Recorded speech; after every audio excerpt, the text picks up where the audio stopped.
Okay, folks, live from Fernwood, it's the mayoral candidates today at Fernwood Community Association.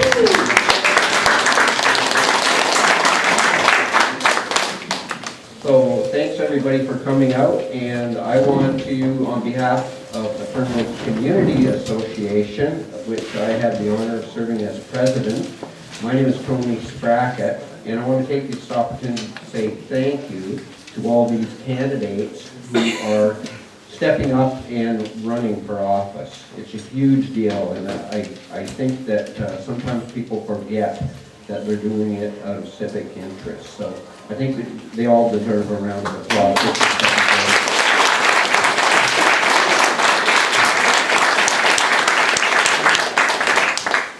And with that, I'm going to turn this over to the Fernwood Community Association's Land Use Chair, David Maxwell. David is very well respected in the Fernwood Community Association, and we trust him to handle this ably.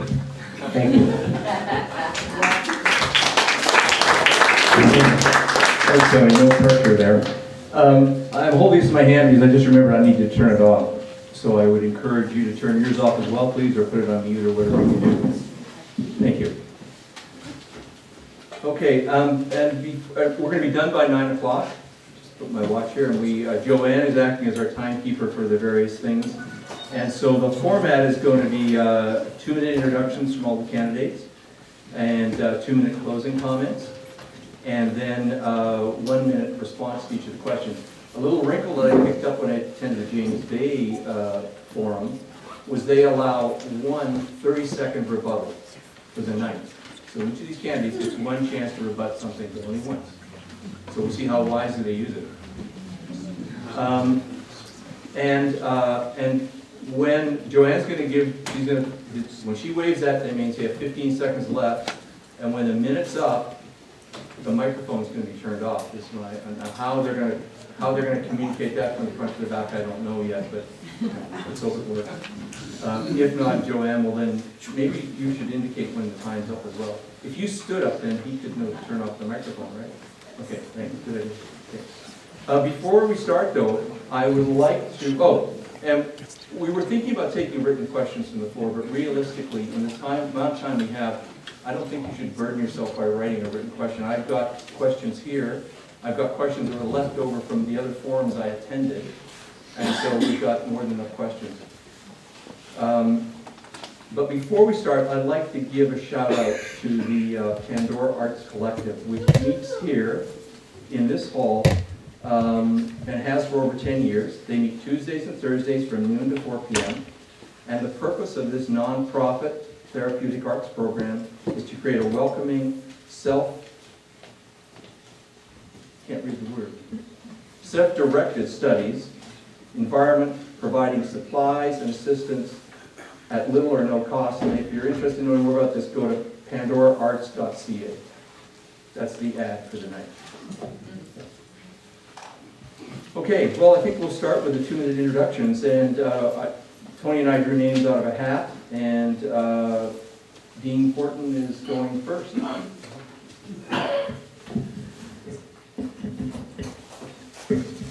Thank you very much, and I do want to start by acknowledging that we are gathered here today on the traditional territories of the Esquimalt and Songhees First Nations. Thank you, and I truly appreciate both all the volunteers and the organizations that are hosting this meeting, an opportunity for us to engage with you in this most amazing process of democracy. For those that don't know me, I am a Fernwood resident. I just live up on, well, I actually call it the Fernwood's Oaklands, because that section between Bay Street and Haltane is highly disputed between the two community associations. So, but I live over there. I have 2 kids. One's go to Oakland Schoolvale, one goes to Lansdowne. This is my community, my neighborhood, and I do want to highlight and say especially the thanks for all the people who have continued to build this village. It is what makes Victoria strong, all the different villages, all the people that make it up in their own interesting and unique way, and I look forward to talking more about that. For the last 6 years, we've been working really hard on building a progressive city, a city that is green, but also making sure that we have a city that is moving forward, that is a livable city, and one that is a prosperous city. We've worked really hard and invested in those issues that are important to you. Affordable housing, green transportation, and of course protecting our built and most especially natural environment. Over the next 4 years, I really want to focus more on more affordable housing. We have a commitment for 250 units of supportive housing, another 1,500 units of affordable housing. That's key. We want to move forward on more buses, more bike lanes. We've committed up to $5 million over the next 4 years to make that transformable shift. So instead of thinking about how we move cars, we think about how we move people in our communities, in our neighborhoods. And most especially, we want to continue to build our economy. We recognize that it's been a tough 6 years, but over those last 6 years, we've brought the tax increases down every year and enjoyed, for this year, the lowest net tax increase in 14 years. But still managing to invest in what's important to you. Community centers, senior centers, and libraries. I look forward to engaging. Thank you very much. You can't, yeah, I'm looking here, I didn't see you there, so we can go to the next one. Okay, well, we're still working on the timing technology. We'll get it down. Thank you. And next, we're going to hear from Changes the Cloud.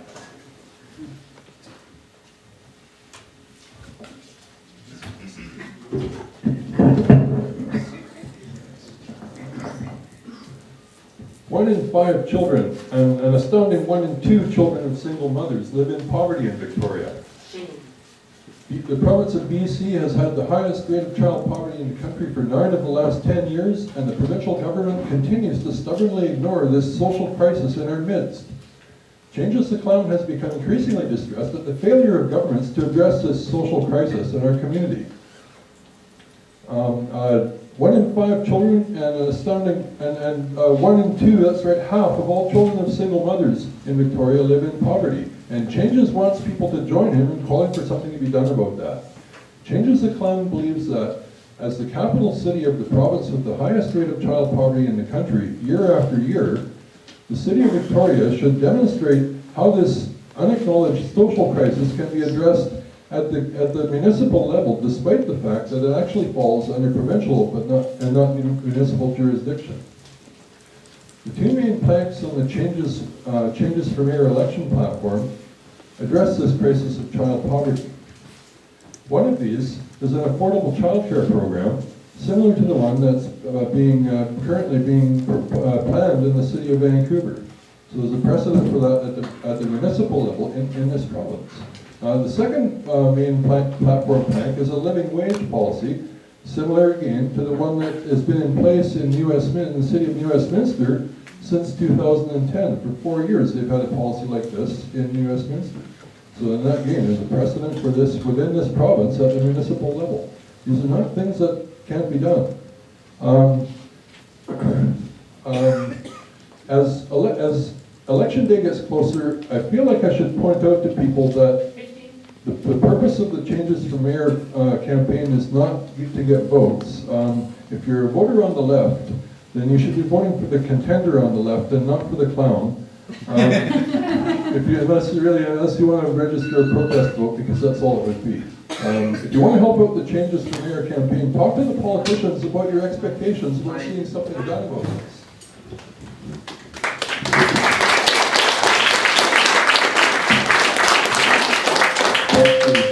Next is Jason Ross.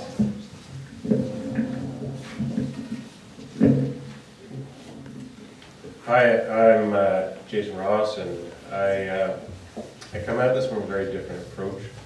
I'm not a politician, I'm not even a public speaker, I'm a programmer by trade, and so what I do is I look at a problem and I try and break it down and figure out what the flaws are and how you fix it. And one of the things that I've discovered on this journey for this election is the electoral process itself is severely flawed. We're testing for the wrong things. This type of a meeting where we don't have the question presented before us, we don't really have information to work off of, and we're told to respond in a short period of 1 minute. We get 2 minutes for introduction, which is twice as much time as we get to talk about a specific issue.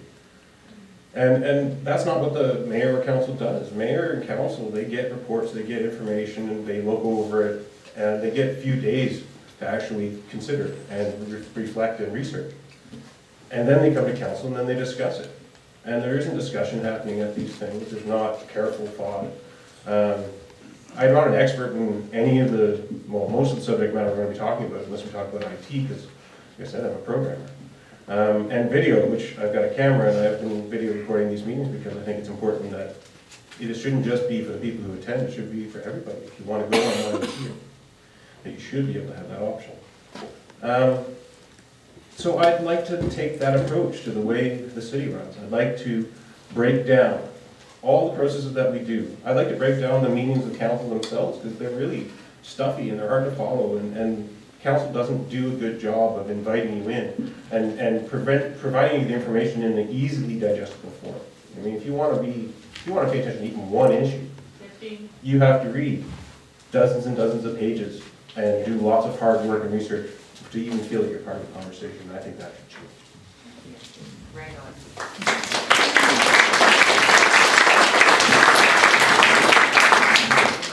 Okay, Lisa helps. Thank you very much. First of all, welcome to all of you. Oh, maybe I should leave it on the stand and then we won't get that feedback. I wanted to begin by saying that I'm really excited to be part of this debate tonight, because this is the first ever debate in municipal politics in Victoria to be live streamed. So you're all sitting here, which is wonderful, but there are also people in Victoria that might be sitting at home in their pajamas with a cup of coffee or cup of tea watching this debate. And that's brought to us by a small organization called Stream of Consciousness in Victoria.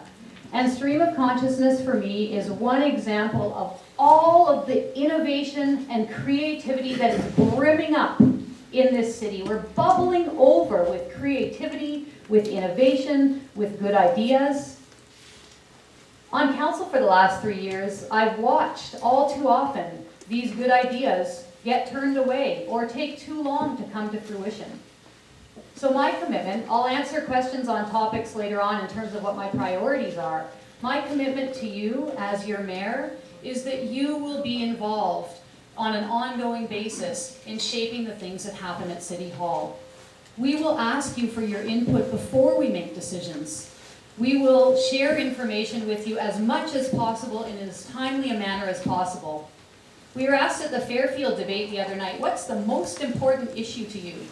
And of course, there are lots of important issues that we need to take action on: affordability, climate change, supporting our local businesses, making better management of large-scale projects. Those are all important.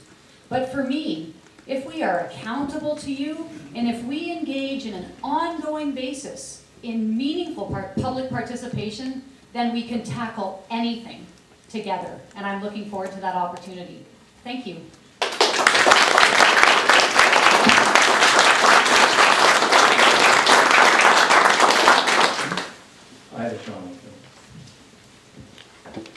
Thank you. Good evening, everyone, and thank you so much for inviting me to be part of this debate.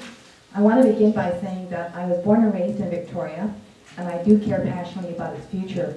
Actually attended Oakland's Chapel up the street when I was growing up here in Victoria, and brings back fond memories of being in this area. One of the important issues that I've been hearing on the doorstep is about the rising property tax rates that have occurred in the last 6 years. 34% is what has occurred, where inflation has only gone up less than 9%. So my plan is to freeze the property tax rates for 4 years, because I know that will benefit homeowners, families, seniors, and renters. I've also been concerned about the Johnson Street Bridge Replacement Project.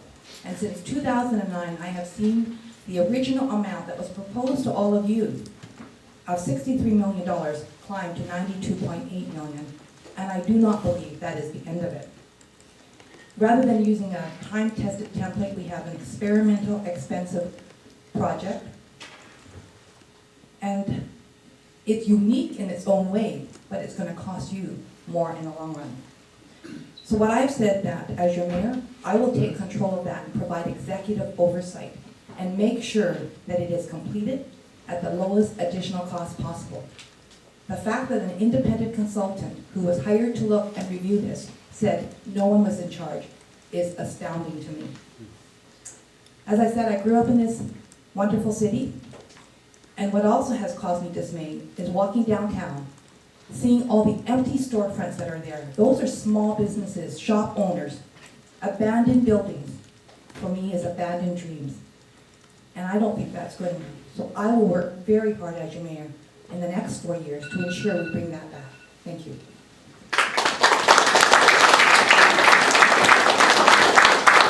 Next is Stephen Andrews.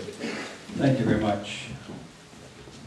You may know me as a journalist in radio and television, and over the years I've asked some very tough questions of some of the politicians that are sitting on this panel today, and really basically get the answers so that you know exactly what's happening in your city, what's happening in the province.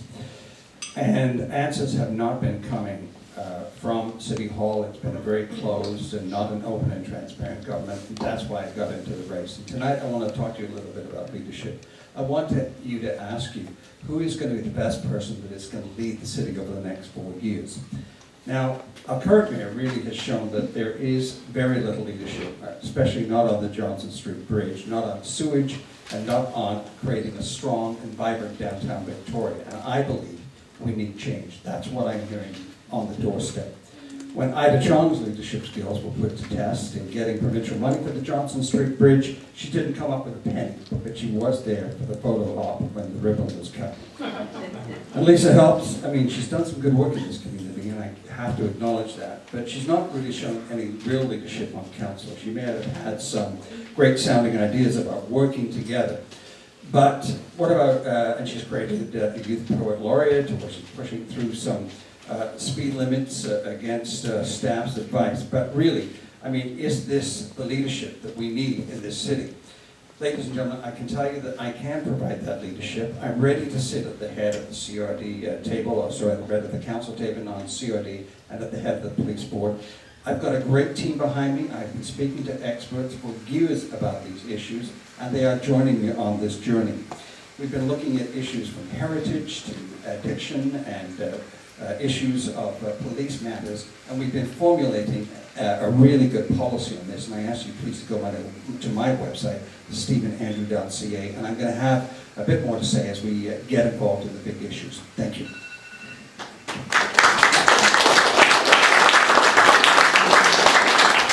Okay, now we're on to the question section, and I'm going to start up, as you do in most interviews, with a kind of a simple question. And we're going to go in reverse order that we just went through the introductions, so Stephen Andrews gets to go first. As mayor, what issue would be the most important to you and why? As mayor, I think the most important issue is bringing balance to our governance and dealing with the ballooning tax burden that we've been having. I want to be able to deal with the social issues, but at the same time, I want to be able to deal with the business issues. Our business property tax, when I speak to businesses in the downtown area and elsewhere throughout the region, they say it is crippling. And I was on the street just the other day on Thursday, and there was another business closing. They said, we have to do something about it. We have to make ourselves competitive. Business makes up 50% of the property tax here in Victoria. If we don't have a strong and thriving business, we are not going to be able to have that money to deal with social programs. So I want to bring balance to governance, and I also want to respect your tax dollars, knowing that really we cannot sustain dramatic increases over the next 4 years.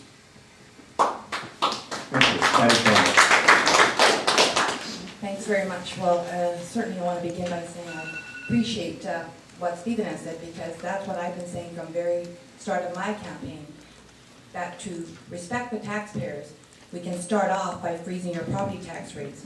Because as I've said, they have gone up 34% in the past 6 years. If you have time to check my website, there is a calculator that I posted there for you.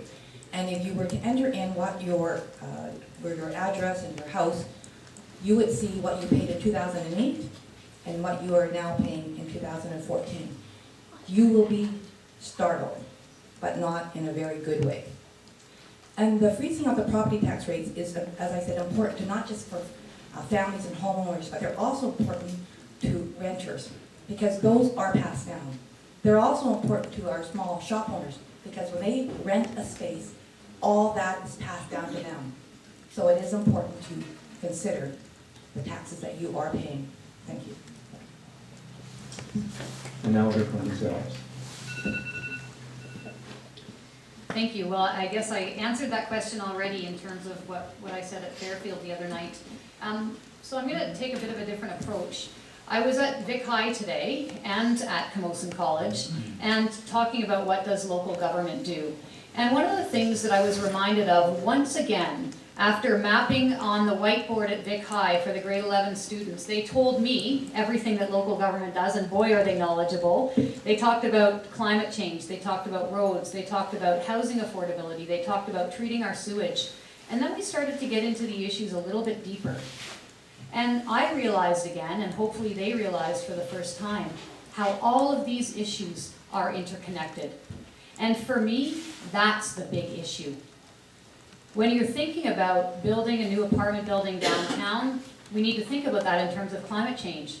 When we think about keeping housing affordability, we need to think not just about affordable housing, but as Ida and Stephen say, how can our seniors stay in their homes? So for me, the most important issue is that we cannot make decisions in isolation. All of the matters that the city does and takes care of are related, and that's important. Thank you.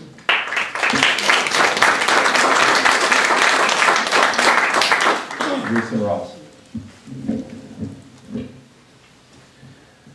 You notice that Stephen didn't mention me as far as why you shouldn't vote for me, and that's because I'm an also ran. That's basically how I've been treated in this campaign. I've been excluded from some of the downtown meetings. I wasn't even invited to participate. And I think if we're going to allow our electoral process, and to get to my answer, I think the electoral process itself needs to be reformed. I think we need to educate our candidates. I think our candidates, and we need to be able to prove that they're educated. I think we have to be able to prove that they understand what an OCP is, what a zoning bylaw is, how a meeting's supposed to be run, what Robert's rules are. You know, there's a lot of technical details about running council, and none of it's getting discussed, none of it's being tested. We're going to talk about the off-street bridge, we're going to talk about sewage probably. There might be a few other issues, but we aren't talking about what really matters, and that's what I bring to the table.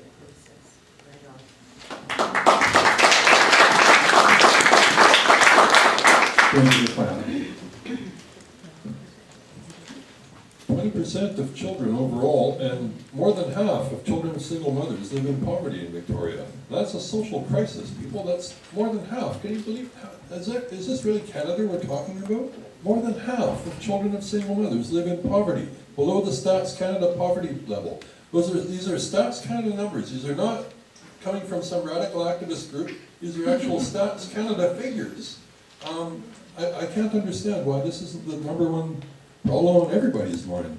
And there are ways of addressing it. The two suggestions in the changes for mayor platform are an affordable childcare program and a living wage policy. In Quebec, they've had an provincial affordable childcare program for, I don't know, since the 80s or the 70s. It used to be $5 a day, now it's up to $7. There's been a group promoting a $10 a day program in this province for years. I mean, there are things that can be done at the municipal level.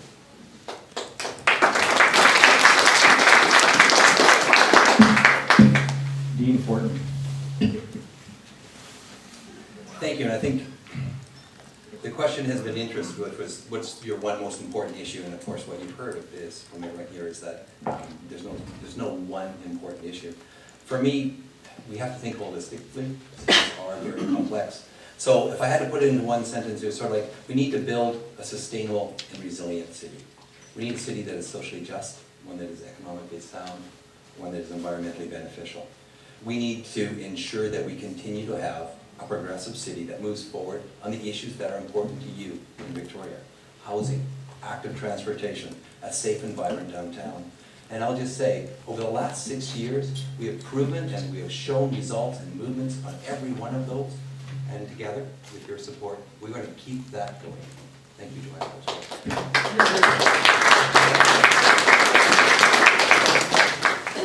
Okay, here comes another question, and we're just going to do reverse order. When I get to the next round of questions, I'm going to mix it up a bit. This question, I think, will show my bias a little bit as the chair of the Land Use Committee. So Dean will have the first crack at this, and we'll go back to the list that way. Do you believe citizens' involvement in land use decisions should be limited to developing local neighborhood plans and the official community plan? Does ongoing and direct involvement of neighborhood land use committees needlessly slow down the development process?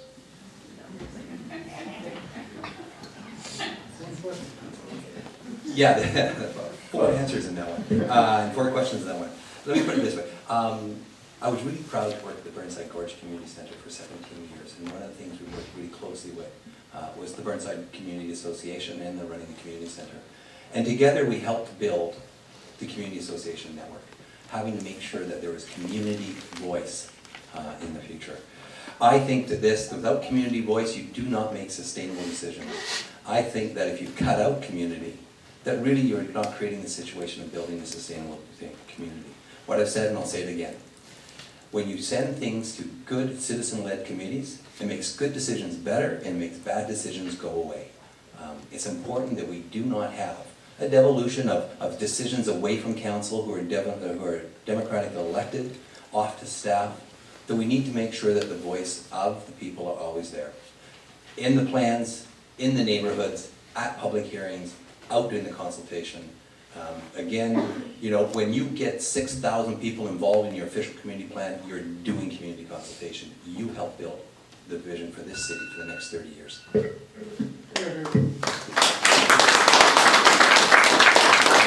Changes the plan. It's been suggested to me that by answering every question, I end up diluting the changes for mayor message, which is the message about child poverty, and that's the last thing I want to do. I don't want to dilute that message. I want it to be loud and clear. And so I've been passing on some of the questions for that reason, and that's what I'm going to do here. I'm going to pass on this question. Thank you very much. And all members of the panel are welcome to pass on questions. It saves time, and we can get some more questions. And now, with thank you changes, Jason Ross. I was in the Northern Rockies last summer for 2 weeks on horseback, and I met this guy, Wayne Sawchuk, and he almost single-handedly created this enormous area called the Musqueam Management Area. And it's a protection area for wildlife and habitat, especially breeding areas, but it also has provisions for accommodating resource extraction, protection of First Nation territory and land, especially specific sites, allows for tourism and that sort of thing. And how he did it was he got all the different parties together and he organized a big meeting where they went over and said, okay, let's find the areas where there's no conflict, and then let's get consensus, and then let's start taking the areas where there is a conflict, and you go off in your different areas, talk about what you want, then come together and form some sort of compromise. And the reason why I'm mentioning this is because I think that's how planning should work, and I think the community should be the one that builds it. I think the residents in the community, the business owners, and the people who use the area should get together and talk about what they do and bring it to council, and then council deals with it and goes either way.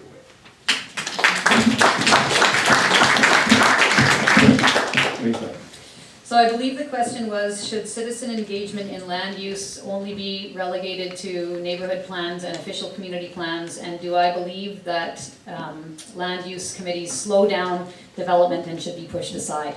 The answer to the first question is no. I think that neighborhood land use committees should be involved on an ongoing basis. And I guess the answer to question number 2 is also no. I don't believe that land use committees slow down development at all. What I think and what I've witnessed in the past 3 years as a councillor is that there's a siloed process. So the community association land use process, for the most part, works really well. The developer needs to go to the community first, the community has input, and only then can the developer bring their plans to City Hall. But then there's a lot of back and forth that happens. And my preference would be to see a process where city staff and the community association land use committee and the developer sit down together in one meeting at one time to work through some of the complex issues. That's what I'd like to see. So thanks for the great question.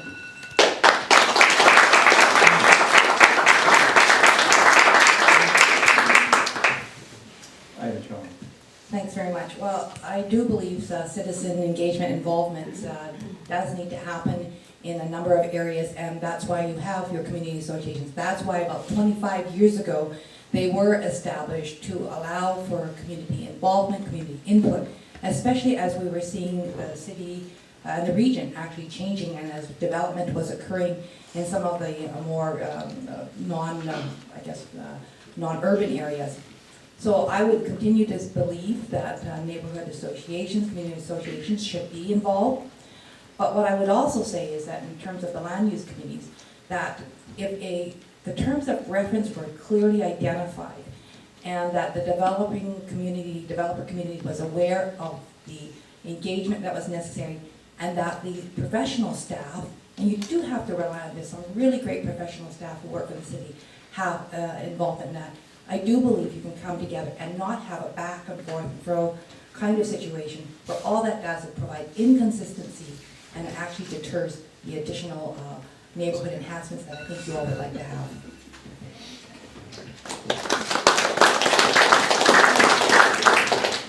Thank you. This is a great question because we live in our communities. You all know that. I live in Burnside Gorge area. We live there every day. We know what the issues are. And of course, land use committees should be involved in planning development. I think that's extremely important. I don't think it slows the process down. I do think, though, however, we need to provide some certainty for everybody involved, whether it be the neighborhood associations or the developer that's bringing it forward. So I'd like to see some guidelines, time guidelines put in place, and I would like to see city staff being able to usher them through, and that doesn't mean push them through, but give some certainty to the final development when a decision could be made. I also think you've heard today that the council is the voice of people. Well, only if they agree with council. An example is a situation in James Bay where a development came forward. The neighborhood association supported it 100%, sent out a letter supporting it, staff supported it. When it got in front of council, they completely rejected it, demanded something else, sent it back to the neighborhood association, which the neighborhood association didn't like. So if it suits their voice, they will listen. If it doesn't, they don't. Thank you.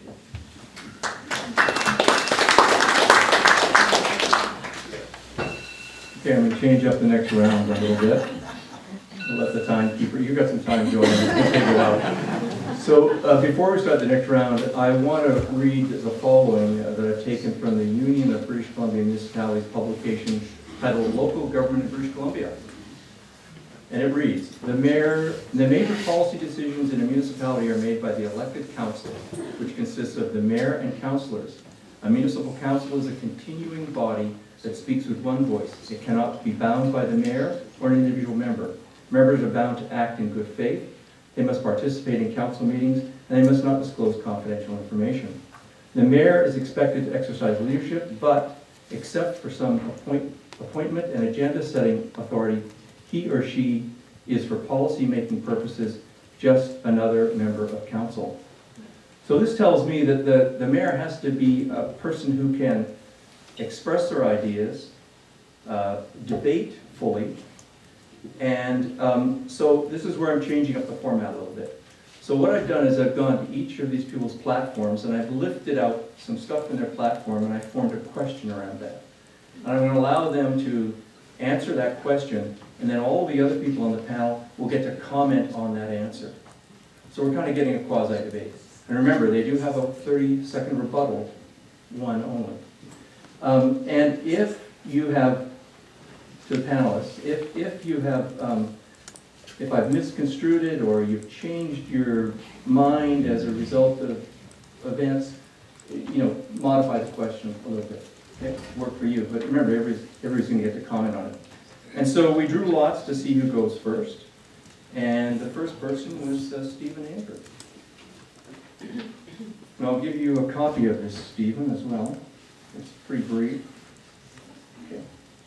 So on Stephen's website, it says, the city is currently layered up in the approval process.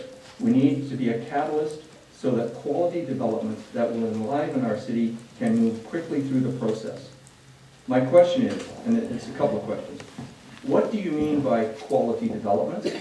Who or through what process determines what a quality development is?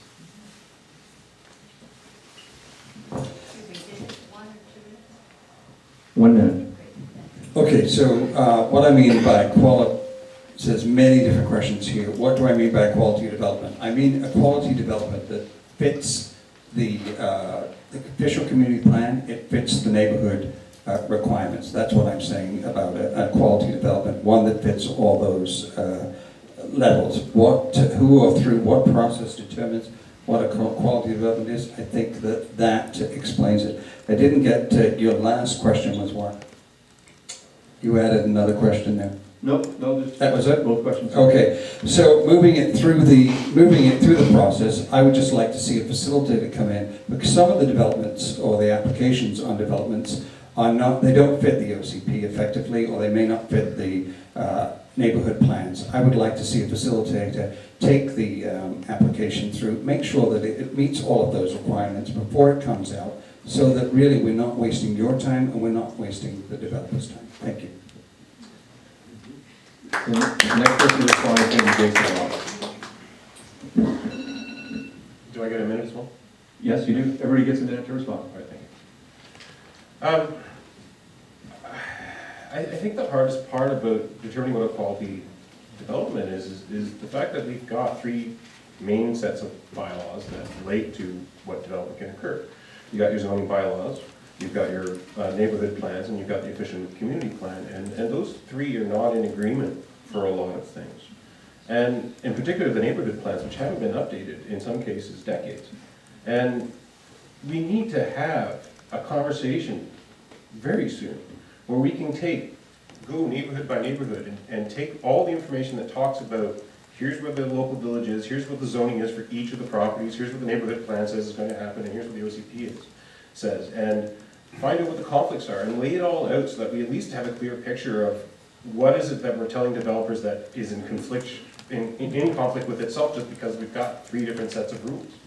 And we should have that conversation with the neighborhoods to say, what is it that you see of these things that doesn't fit with what your image of this community should be? And build that together. Do it.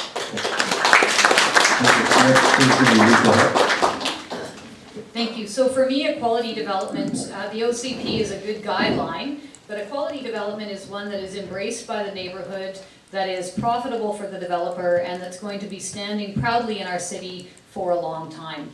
A quality development, you can tell by the look and feel. And I'm not going to name non-quality developments, but if you walk, for example, into the Atrium building, you can feel this is a quality development. It invites the public, it has a good street interface, rail yards, Dockside Green, Selkirk, those are all examples of quality developments. So for me, the process ends up in the product. And so how do we get to a quality development? I've talked about this a little bit already.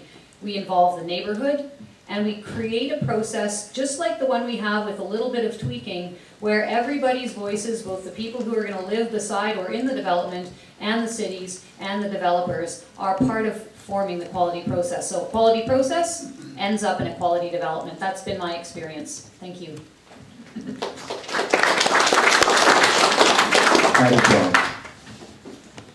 Thank you. Well, what I have seen of developments, the ones that are deemed to be quality are the ones that have had neighborhood involvement, are the ones that have also provided for amenities. And the amenity doesn't necessarily have to be a playground or a park, but sometimes that neighborhood would like places for small shops, a laundromat, a dog grooming place. But what it means is that that development has been accepted by the neighborhood, and the developer knows going in what he or she is to provide for that neighborhood after having some consultation. What's important, I believe, though, is also that the process should be consistent, so that even within your own city, you're not wondering from one area to another what it's going to be. And so there should be clarity. That way, I believe everybody wins. Thank you.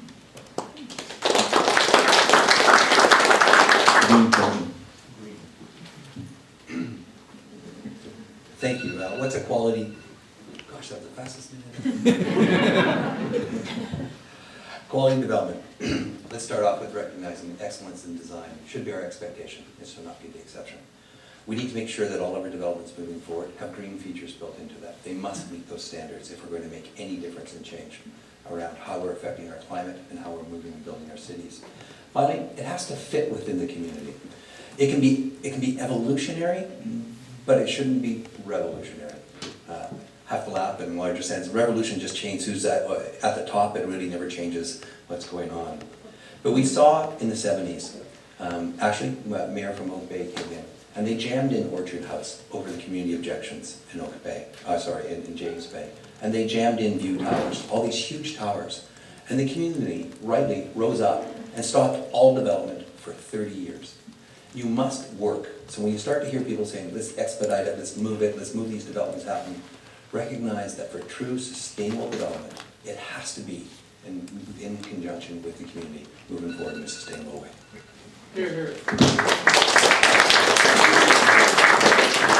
Changes the crown.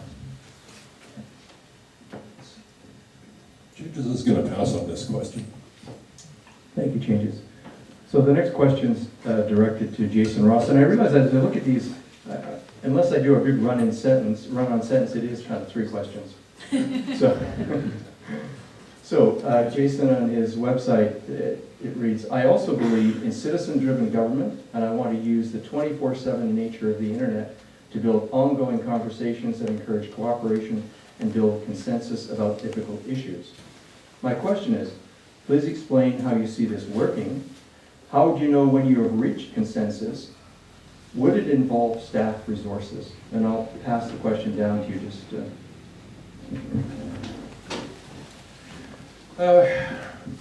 Well, let's go in reverse order, because I don't think it needs to involve staff resources.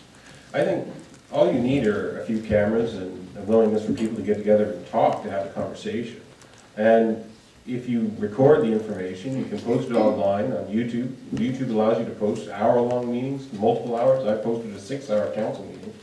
Because I went to council. When I got involved in this whole process last election, I was bringing my cameras and recording this meeting because I thought they were important. And then I went to council meetings and did the same thing because Victoria wasn't doing it. And they only started doing it after I started showing up and doing it on a regular basis. So, and I think any conversation that's in a closed room where once the people disperse, the information goes away is a poor meeting. I think we should be dealing online all the time. Our residents association should be online.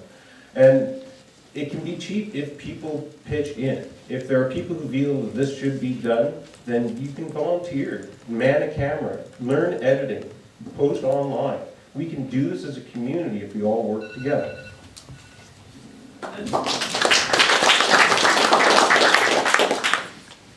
Okay, I'll let Andrew speak next. This is getting complicated to figure out who speaks next.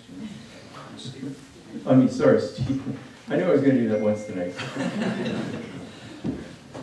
I'll be very brief. I think engagement is very important. I've spent my entire career doing that, and I think that it works. And for Jason to say it's not going to require staff resources, I think we are kidding ourselves. The City of Victoria has worked on increasing engagement, but it's also ballooned its communications department to the point really where I think it's out of control. We need to do something about it. So if it's real communication, if we are communicating effectively with you on a regular basis, being open and transparent, letting you know what made it onto the agenda and also what didn't, then you can give us that communication back, that feedback, that we can move forward. But I have to say that any expansion of any communications project is going to take resources. And I would just like to consider that, and of course resources means time and it means money. Jason, you want to do your rebuttal now? I can do my rebuttal right now, actually. Okay, good. Yes, there could be opportunities where staff get involved, but if you look at the way the communications department communicates with the city, you'll recognize that it's not effective. It doesn't actually give you any detail. It gives you glossy, good-looking information that doesn't actually tell you anything about what's actually happening. Right? We need to change that. And we don't need staff. We don't need them as a crutch. If people are interested in this, they'll get together and we'll talk. I just want to have people throw cameras on, get mics on them, and have the conversation live online. Talk on Facebook, talk on Twitter, and use the tools that are free on the internet to share and keep the conversation going. Thank you. Okay, now it's going to be, Lisa, do you need me to repeat that string of questions again? It's okay, we have the question here. First of all, for the record, we don't have a communications department anymore, just so everybody knows. It's the Department of Public Engagement and Strategic Planning. So we're shifting. We've heard very loud and clear that what was coming out wasn't acceptable, and so we're slowly starting to make some changes, and it's the citizen engagement and strategic planning, which I think is important. I think that we need to, and I agree with a lot of what Jason said, we need participatory democracy. That doesn't mean that once every 4 years you come to the polls. It means that we engage you in a continuous Is that it? No, I get a minute. It wasn't a rebuttal. You get some minutes. Okay, that's okay. I'll go going. for another 30 seconds. So 2 concrete ways, and I can keep track of time in my head. 2 concrete ways that the city can do this is we've just recently launched a platform called Have Your Say Victoria. Right now we use it for big engagement questions. There's no reason, with very limited staff resources, that every 2 weeks we can't post our agenda up there and say, have your say, Victoria, weigh in on these items, and the responses don't need to be filtered through staff. They can come right to council into our email boxes. That way it gives you, every 2 weeks with an existing platform that's already there, an opportunity to weigh in. So that's one idea. My next one will have to come later because I can tell 30 seconds is about to go quickly. Thank you. Dee, you're next. Thank you. And one of the things which we've really been proud of bringing in over the last 6 years is developing and bringing in what's known as a citizen engagement strategy, where we have a commitment to go out and talk to you about all the things that are important. And yes, we have land use decisions that come in, and we meet every 2 weeks at council, and we have that opportunity to put in, and we have the land use process. But when it comes to big things, for example, when we built the old CP, when we talked about how we're going to visit our city over the next 30 years, what it's going to look like, we went out and we talked to 6,000 people. Under a new cycling, we went out and talked to more than 2,800 people, helped build those plans. I just want to say this, I remember just being across the road in Vic High, and we went out and we talked to kids, because it's going to be their city. And we were meeting with them. And I said, where do you want your city to be? And some kid stands up, hats on backwards, says, I want more skate parks.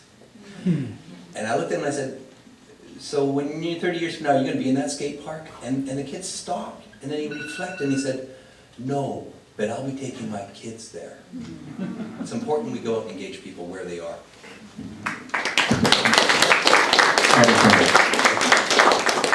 Thank you. Well, firstly, I would like to acknowledge Jason's idea, because I think what he's trying to do is basically have City Hall be accountable to all of you as citizens, to offer more transparency. Because what I've also been hearing is that there have been too many secretive meetings, and citizens need to know how their council is debating and what they're discussing.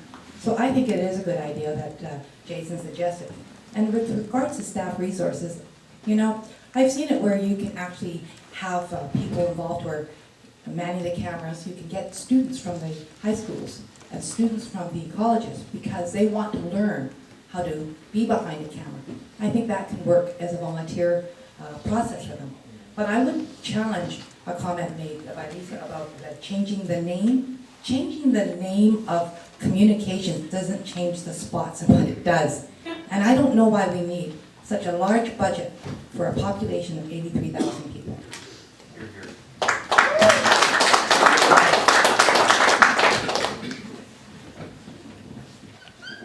Are you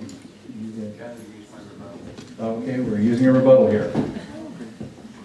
So I have spoken to City Hall as a journalist for 15, maybe 20 years, and I can tell you that about 15, 20 years ago, there was only one person, the mayor's executive assistant, and it really is, and now, you can call it whatever you like, public engagement or anything, and by the way, the government did the same thing. They renamed their communications department engagement. You've still got 6 people sitting in it. The question really becomes, if you're asked the question, are you going to answer it? And most time, these politicians don't. Well, this is starting to work, isn't it? A little bit. Maybe we should add some, we've got quite a bit of time, maybe we should add some more rebuttals, you know. We'll take a poll after the all and we'll do a poll. Okay, now it changes the clown.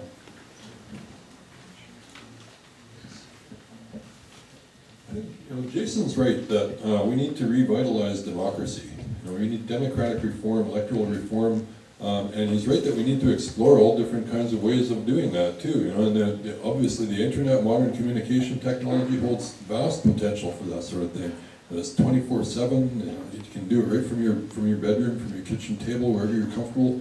I really think we do need more direct democracy, more integrate forms of participatory democracy into the system. The need for this is made obvious when you consider the incredible levels of voter turnout or non-voter turnout. You know, people are obviously alienated from the system. The system lacks meaning for them. It's not engaging. We need to incorporate other methods of democracy, other ways of enacting democracy that are more engaging for people alongside existing systems. And there are all kinds of ways of doing that. The internet holds a lot of potential for that. Thanks. The next question is going to be for Lisa Helps, and I'll get...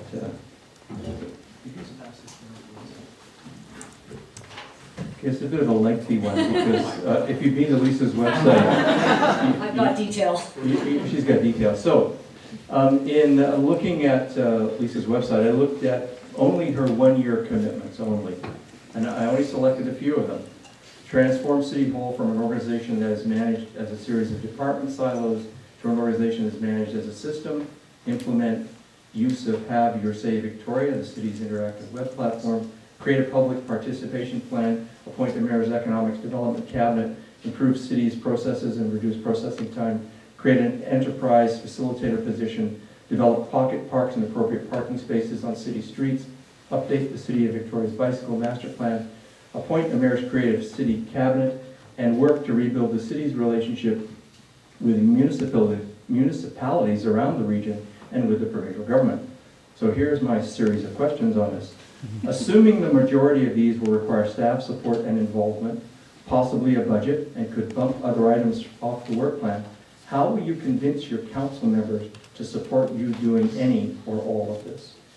Fantastic question. And this is where we really get to talk about leadership. So as a councillor, like we heard from David doing his homework and reading the UBCM website, the mayor is just one vote on council. That's true. And as a councillor, I've been one vote there at the table for the last 3 years. And almost every motion that I've brought forward, with some exceptions, have passed. Why? Because I don't just make stuff up out of my own head. These ideas didn't just come from my own head. They came from intensive 3 years of listening. And at the council table, before I write a motion, I listen to what you're saying, what Jeff's saying, Chris is saying. Listen to what everybody's saying, and I make sure that when I put forward a motion, there are other people's ideas represented in it too. That's my leadership style. That's why the motions that I've made as councillor have passed, and that's why I'm looking forward to sitting down with my council after the election, hearing what their priorities are and how they fit with some of these ideas. So thank you very much for the question, David. I really appreciate it.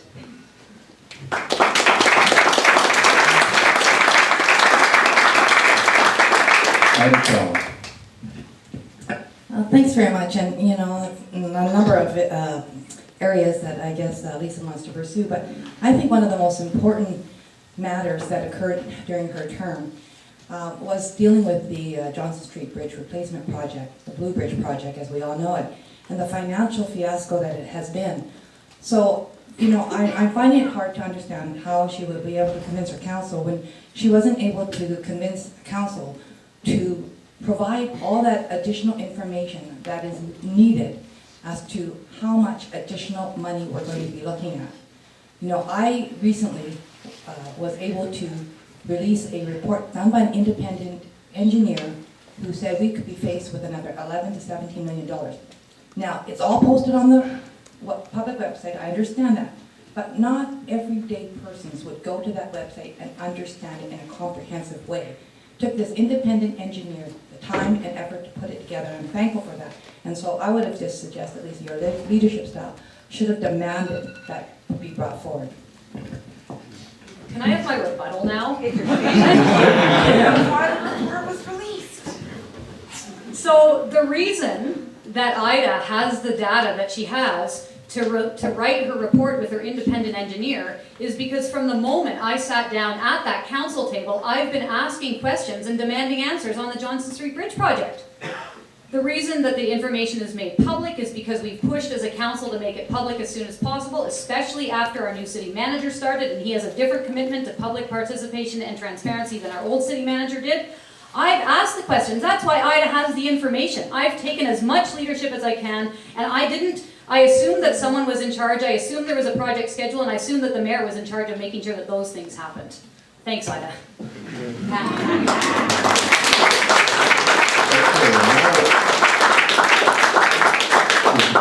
It's Dean's turn. Well, I guess it's kind of like, so, as mayor, which I love, is the citizens say, this is the people you work with for the next 3 years. You have to bring them together. And they're a diverse group of people who have gone through. And it's about bringing them together, building a strategic plan, moving forward on those ones that you build consensus on, and making things happen. And it's been fun. It was fun in 2008. It's been fun in 2011. I have to point this out. When Lisa says, well, everything I brought forward has been enacted, I actually want to take issue with that. Lisa brought forward a motion to cut our Affordable Housing Trust Fund. We turned that back. Lisa brought forward a motion to cut the grants to charities and to social service agencies to save money. We had to organize and push that back. And Lisa put forward a proposal to close the Crystal Pool. So, no, we didn't agree with all of the things that she put forward, and we had to organize and make sure that her voices were heard.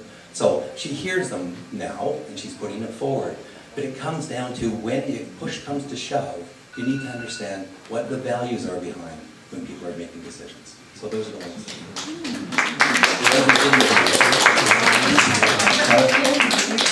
Changes the clown. You hear a lot about leadership in a context like this.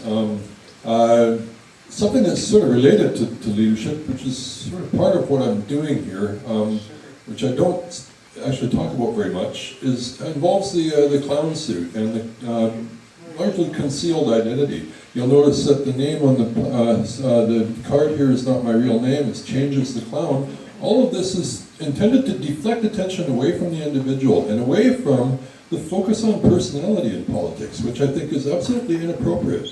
And there's a fascination with personality, with individuals, with the person in the clown suit, at the expense of careful analysis of ideas. All this is distracting, and ultimately it becomes a showbiz sort of production. The election campaign runs the danger of becoming a reality show, and the vote itself is a popularity contest, which is ridiculous. It's a really absolutely shallow form of democracy. Okay, thanks.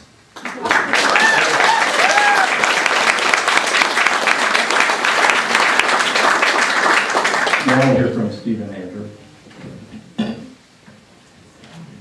Thank you.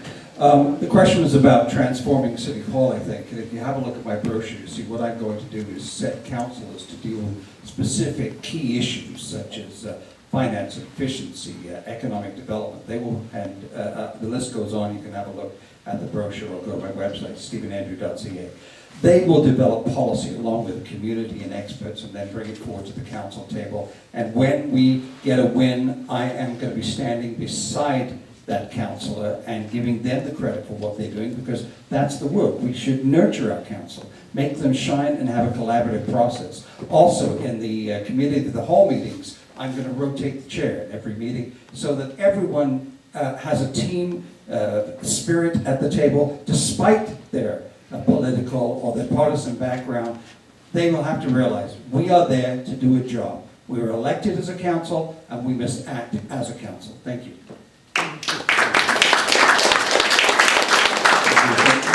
Jason Ross.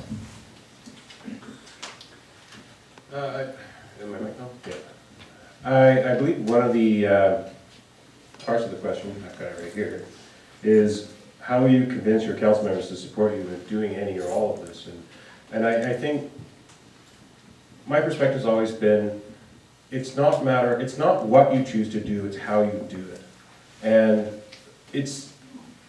we should be focusing on the stuff that's the easy, the low-hanging fruit. What's going to get us, going to take the least amount of time, the least amount of money to get us the biggest bang. And when we take upon a project, we should be identifying what are the risks up front, and we should be tracking what those are, We should be monitoring what happens around the environment of what those projects are taking place to see if it changes. And we should be, after we complete something, we should be analyzing, what did we learn? What did we do right? What did we do wrong? And roll that into our future decisions. And that sort of detail, we aren't breaking apart the project or whatever it is we're trying to tackle into all its constituent parts and looking at, does this make sense? What information are we missing? We should be doing a completely thorough job of what we're doing at council, and not whatever it is that's going on now. Okay, the next question is going to be for Ida Chong, and to the candidates. If I miss one of you in the response, it's getting to give the juggling match here for me trying to keep who's spoken and who hasn't. Okay, so I took this from Ida's strong plan for a strong capital city document. Victoria plans to significantly limit the property tax exemptions, known as permissive exemptions, that are available from nonprofits. Some community groups could lose up to 90% of the permissive tax exemption support that they currently rely on. Later on, Ida says, as mayor, Ida will protect taxpayers by freezing Victoria's property mill rates for 4 years, protect property tax exemptions for nonprofit groups and charities, increase on-street police presence downtown. So, 2 questions. Will you have to cut anything in order to pay for these changes? And how will you convince your council members to support you in doing this? Thank you. So the first part of the question about having to cut anything, and I know it is counterintuitive to believe that when you freeze property tax rates, that you automatically have to make reductions in your spending elsewhere. I will not be making any reductions in police, fire, core, essential services, engineering, parks, those areas. What I will be doing is working to ensure we grow our tax base. There are additional dollars that are available through increased development, which the city has already approved. The question is, when are those coming in? Are there delays that are being caused as a result of inertia at City Hall? We have so many downtown empty spaces. That is another area that we need to pursue. And with regard to the on-street police presence, I think that too is critically important. And I can tell you that will not require additional dollars. It will just require a change of deployment. Okay. Do you want to pass it down to Dean and so that he can see it? Just maybe we should do that for all of them. They were doing it that on the table. So Dean, you're next. So to a certain extent, honestly, a lot of us are trying to figure out what Ida's really trying to say. Because if she's saying, I'm going to freeze tax rates, but it's not going to make any difference whatsoever, I mean, your instinct to say, then why are you doing that if it's not making anything different? Fundamentally, we think it is just that. It's code for we are going to freeze taxes. And what that really means is, over the next 3 years, that's a $20 million cut. That's cuts to community centers, senior centers, libraries, police. That is fundamental, the damage that's going to happen there. And we need to remind everyone that we don't run deficits at city. I know it's easy at the province for them to build up $66 billion in debt and credit cards that God knows how we're ever going to pay that off. We don't do that in the city.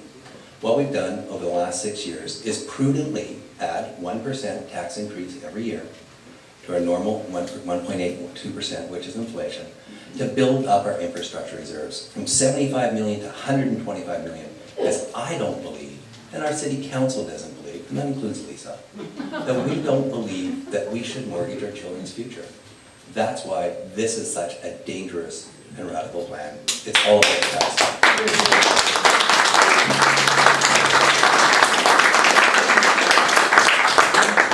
Changes the climate.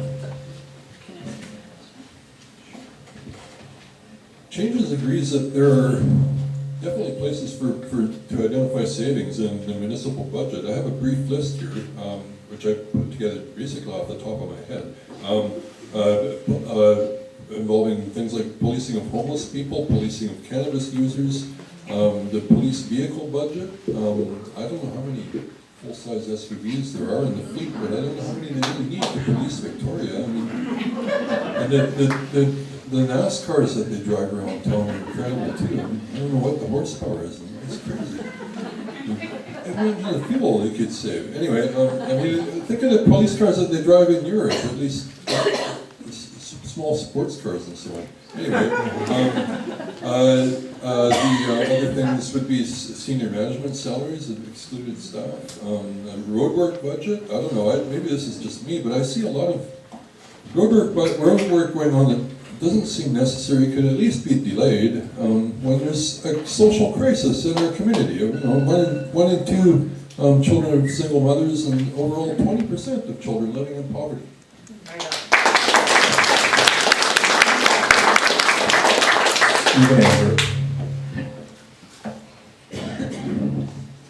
I'm surprised by Ida's plan, because she's an accountant, and anyone would know that when you put a budget together, you must forecast, and clearly she hasn't articulated what the forecast of that increased revenue is going to be over the next 4 years as mayor.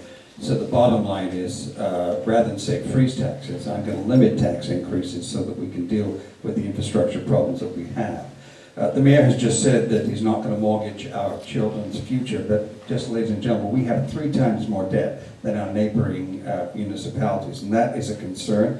And I just also want to point out that we can grow our tax base, and I believe that's going to happen, and it's going to take some time. And as we've seen with the TIP program, which is the grant program to restore heritage buildings, that took a 10-year plan. So any ideas that we have may take at least 2, 3, 4, 5 years before they come online. So I'm very weary when we're saying we're going to freeze taxes. Thank you.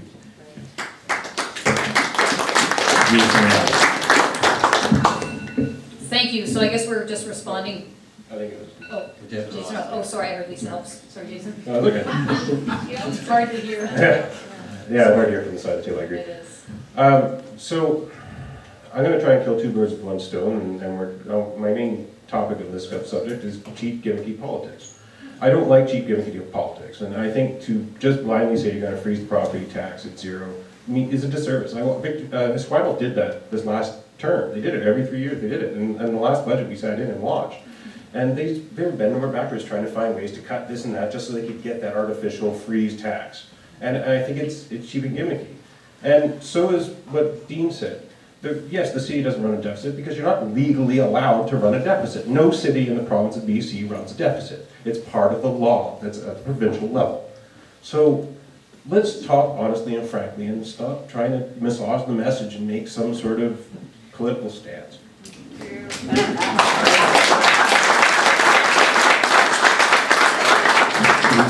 Lisa. Thank you. I'm not going to go into detail here, but I would encourage you to go to my website and read my blog post called Property Taxes 101. And there you'll find an interesting analysis of the proposal to freeze property tax rates. But more importantly, you can look at my plan for the next 4 years, which involves keeping property taxes in line with inflation, not by cutting and slashing services, because I don't want to do that and I don't believe we need to do that, but by asking our frontline workers who know their jobs better than any of their managers where to find savings. And from talking to our workers one-on-one, they've got lots of good ideas. In the blog post on Property Taxes 101, look for the story that I tell about the city of Saskatoon and how they were able to innovate and drive creativity through every level of their organization and find savings. That's what I look forward to doing. Thank you. And Ida has requested a rebuttal. Thank you. Well, it's really interesting because you're right. I am the only accountant here, and I do know how to read a set of books. And in fact, I have looked at the city financial information, and I would not have made that commitment if I did not believe it could be done, and at the same time protecting our core essential services. What I'm concerned about, too, what I hear about Lisa is her property tax online, which I have looked at, which actually isn't very comprehensive. But what I just heard her say is that she agrees that we could find savings. Well, if we're going to find savings, which is also what was required, then why do we have to keep increasing your property tax rates? Good point. Okay, so we're on to the next question, and this one is for Dean Fortin. So it was kind of challenging finding a question because Dean's website does not have a lot of promises on it. So here's what I managed to find. So on your website, Dean, after you listed a number of achievements, you say, "We've done all this while increasing our infrastructure reserves and bringing in the lowest tax increase in 14 years. My question, two questions really, will you be able to continue doing these two things over the next 4 years? And how will you do that?" So, one of the things we've been very successful at in the City of Victoria is actually over the last 6 years, recognizing, and that's the only time I ever used Barack Obama and myself in the same sentence. In November of 2008, myself and Barack Obama got elected, and then the economy tanked. Over the last 6 years, we recognized that we had to tighten belts, that we recognized the economy was in really a major concern. And so we've lowered the property tax increase, and I get it, it's an increase as opposed to just freezing it, because it's important that we continue to invest in key services that are important to you. Every year over the last 6 years, we've lowered those property tax increases, and this year is the lowest property tax increase in 14 years. I believe that next year will be better. This year we've issued $300 million in building permits in the downtown. That will equate to an extra $1.5 to $3 million in new revenue. That allow us to continue to do that, continue to increase investment in services that you're telling us are really important and you want to see more of. So that building boom that we've led in our downtown is paying off for you and for I and everyone in the future.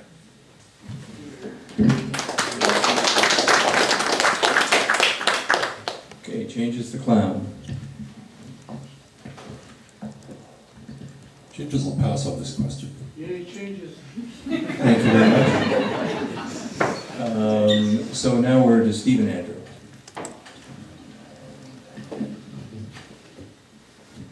As a journalist, I would be a bit of a cynic if I thought that it was rather opportunistic that we had the lowest tax increase in 14 years in election year. Why weren't we getting that in year 2? And that would be an interesting question to answer down the road. Maybe the mayor can answer that in the rebuttal.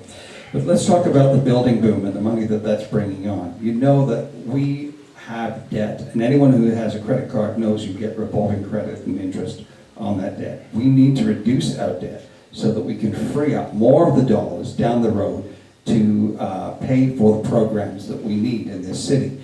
And we need to get a handle on it. And if you're walking around town with 3 times more debt than neighboring municipalities, it is going to constrict plans for the future. So I think what we need to do is deal with the infrastructure that we can with minimal tax increases, and then we need to get our debt down so that we can have more money to spread around down the road.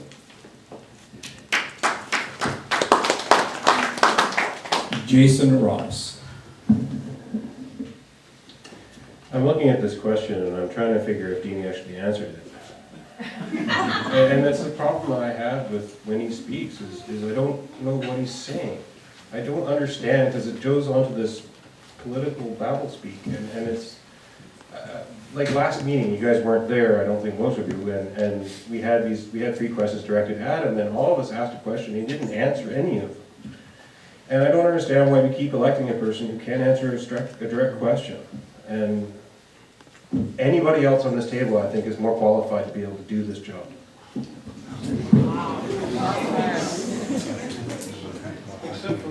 Okay, Lisa Helps.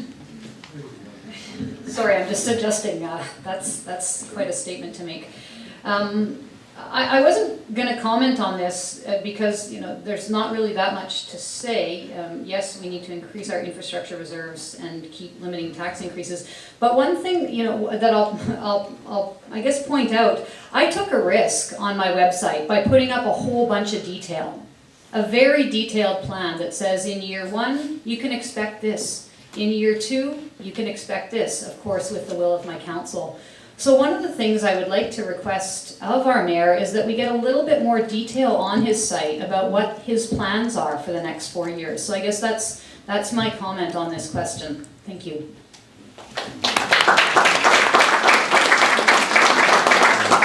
Ida John. Thanks very much. Well, I still say 34% property tax rate increase over 6 years is too high. But the fact that the mayor has also indicated that there's more revenues coming in because there is more building, well, that just goes to the point. Why do we have to keep going after your pocket? And that is about growing the economy. That is about finding other sources of revenue without having coming back to your pocket time after time. I'm also intrigued about the reserves that are being built up. Well, if I talk to people on the doorsteps, they're wondering, why have we not invested in critical infrastructure? So if the reserves are being built up, where's the plan to actually implement the use of those reserves? I'm wondering whether that reserve is going to have to be used to pay for the Blue Bridge. Okay, changes to clown.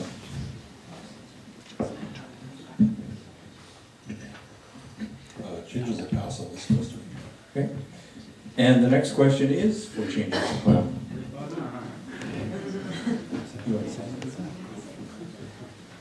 Okay, so I looked at his platform, and he says the following: participatory budgeting, a process empowering ordinary community members to participate in decision-making regarding budget expenditures.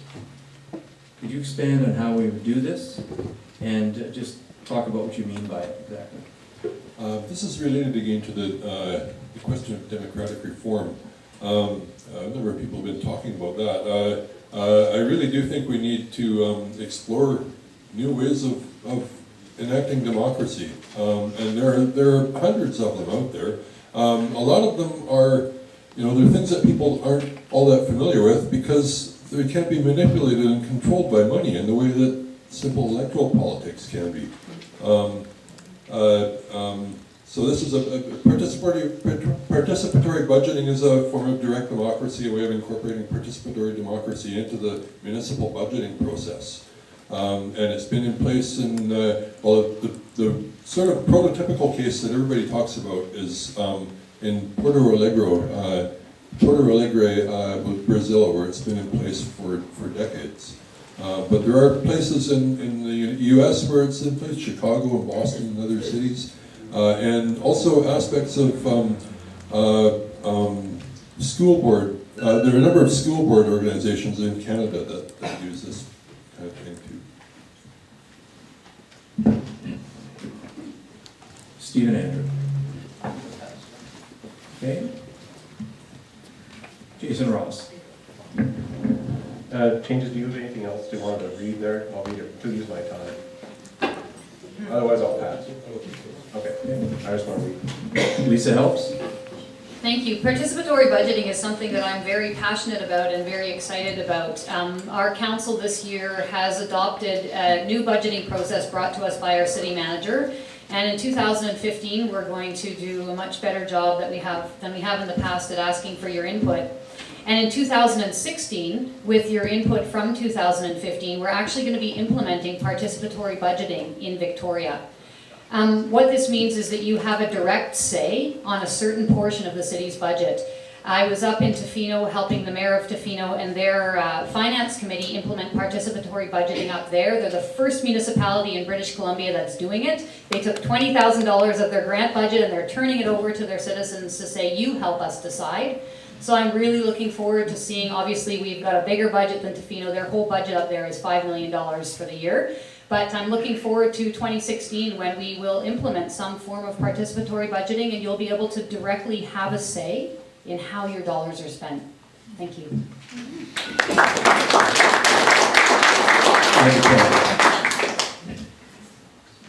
Well, thanks, Changes, for bringing that up, because I do think participatory budgeting, excuse me, can be achieved. And what I was dismayed about this year, though, is what has happened at City Hall. With all the talk that's going on about being open and transparent, and I hear about more secret meetings, I was dismayed to hear the budget deliberations this past year. The public had 10 days to review and comment. A $209 million budget. And then barely 2 hours of public consultation was provided for. So obviously, we need to do better. I would also like to encourage looking at providing a sufficient amount of time to review it with multiple public consultation opportunities. And they could be by virtual town halls, they could be use of other technology. It's out there, and people do want to have their say, and they should.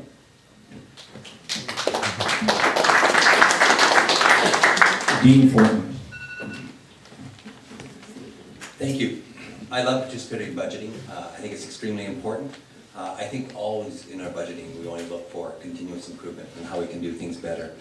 I think we need to say, and maybe perhaps under a different word, but we've been working on participatory budgeting for the city for probably for the past 20 years, a lot of it coming out of the community associations. The City of Victoria and the community associations have been early leaders in this. Lisa talks about the community grants. But I just want to remind everybody, of course, that we have community grants where you have special grants, you have where you get to decide what's important for you. There's matching grants that you decide what's important for you in this neighborhood or next neighborhood, and you can see in the sheet that we've handed out all the matching grants that we're doing. We've been making sure that community has had a voice. It's also important where we recognize that community centers provide an opportunity for community voices. Unlike other cities, our community centers are run by community associations and community groups. You determine how those recreation dollars are spent in your community, in your neighborhood. We're going to continue to keep working on it. I will say this, Ida may not, I doubt if she watched the 2 hours of the webcasting of our budget, but we also went to 3 different community centers. And over the last 6 years, every year we've been out in every community center. And Crystal will talk about that.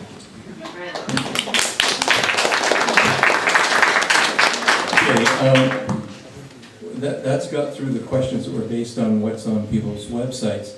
So we're now going into the other questions we have. We're doing great on the time. It's only 8:25. But I want to offer a chance for any rebuttals before we move on to another round. There's still some people have some rebuttals left. Hearing no takers, we'll move on.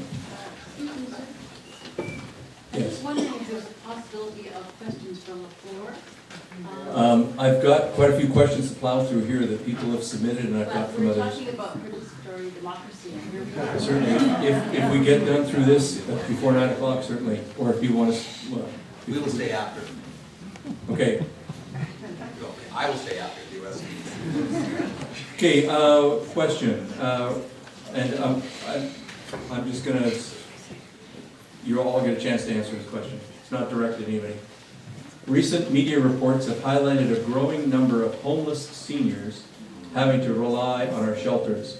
What will you do to deal with this challenge? And we'll start with Stephen Andrew.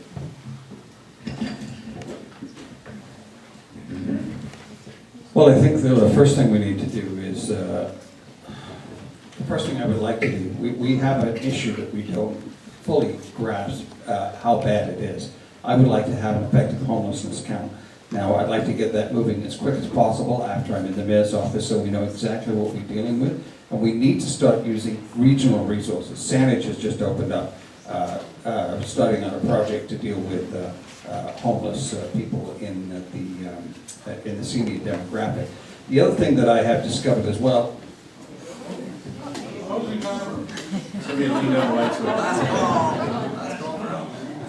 The other thing that I would like to deal with, there are other organizations, federal organizations, by the way, for instance, if we're dealing with some seniors have had military. 15 seconds. Okay. Some seniors have had military involvement in the past, and we could be using the resources of the federal government to help house those. So I think we have to look at creative solutions to come to the table as quickly as possible and deal with those. But we first have to identify, I think, exactly what the real problem is, or how bad it is, I should say. Excuse me. Okay, next we'll have Jason Ross.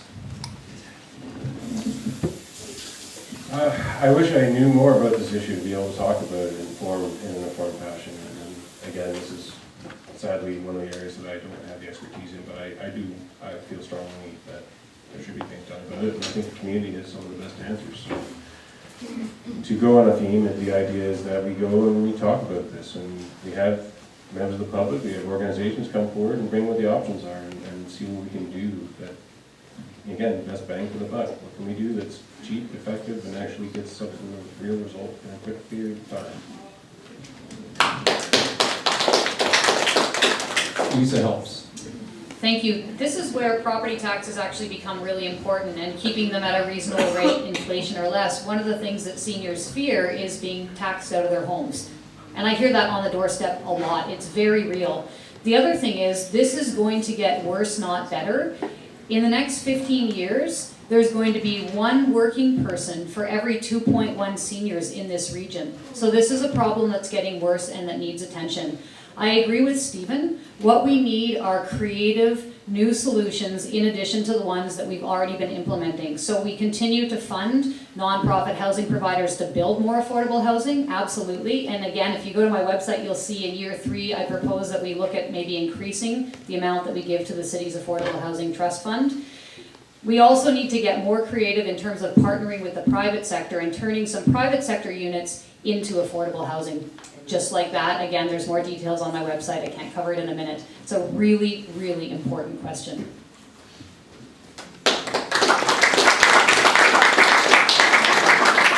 Dean Fortin.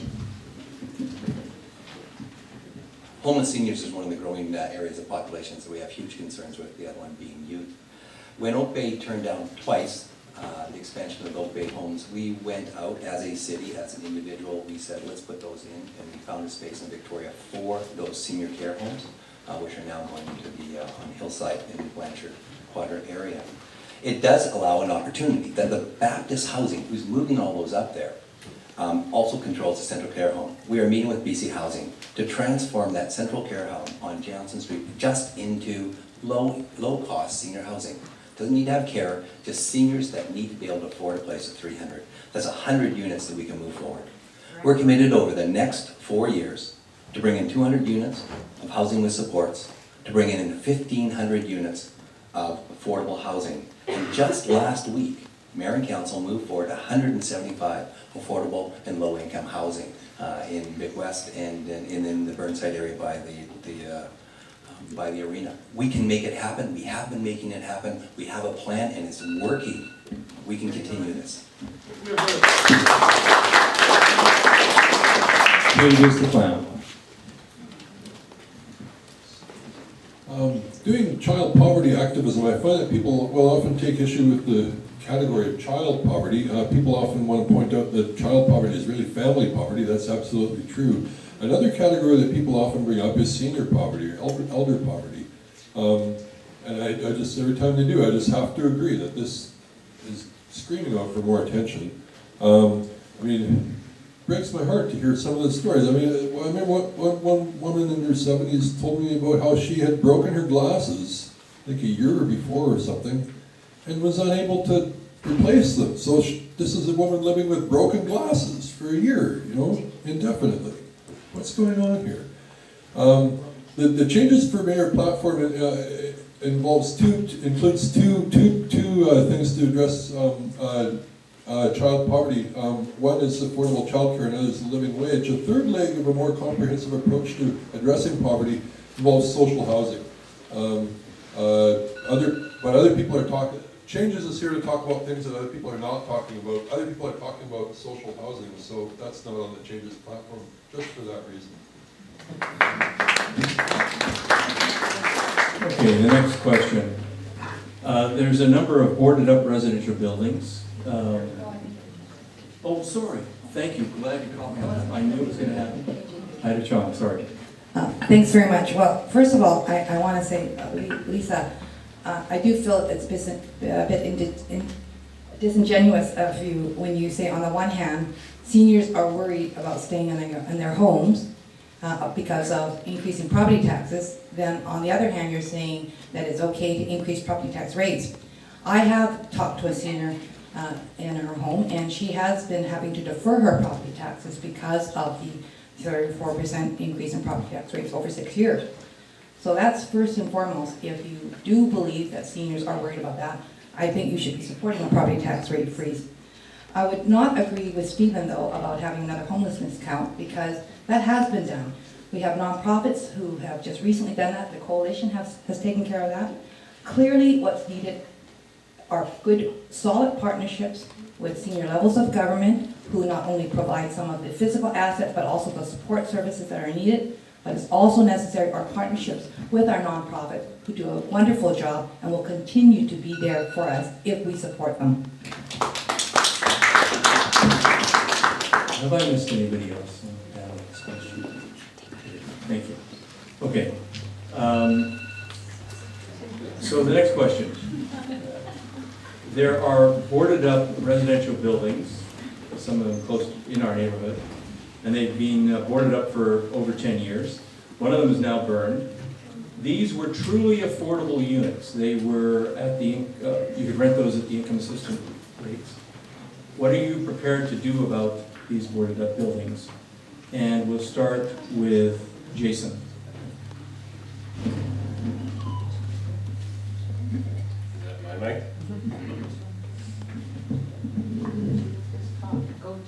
There's a bit of a buzz going on there.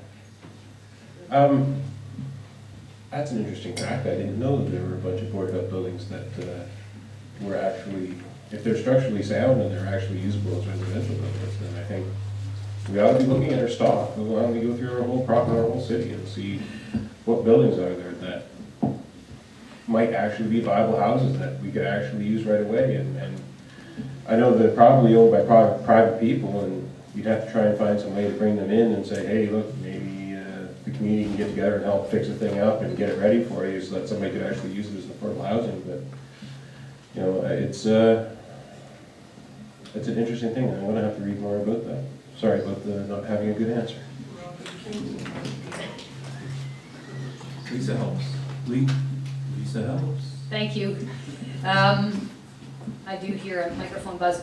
I've been doing a lot of research because that's my nature. I want to make sure I've got all the evidence before I make announcements or move forward. And one of the things that I've found is that this provincial government allows a number of tax exemptions. And one of them is an economic revitalization area tax exemption. And I thought, that, yeah, okay, that can be used for business revitalization, downtown, etc.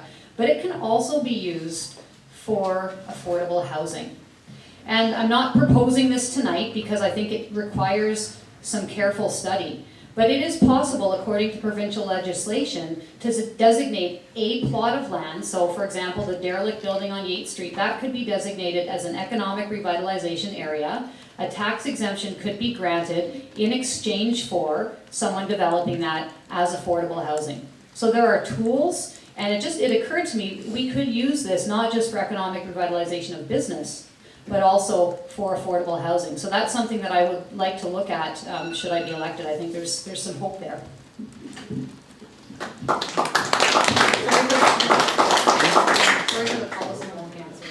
I have a John.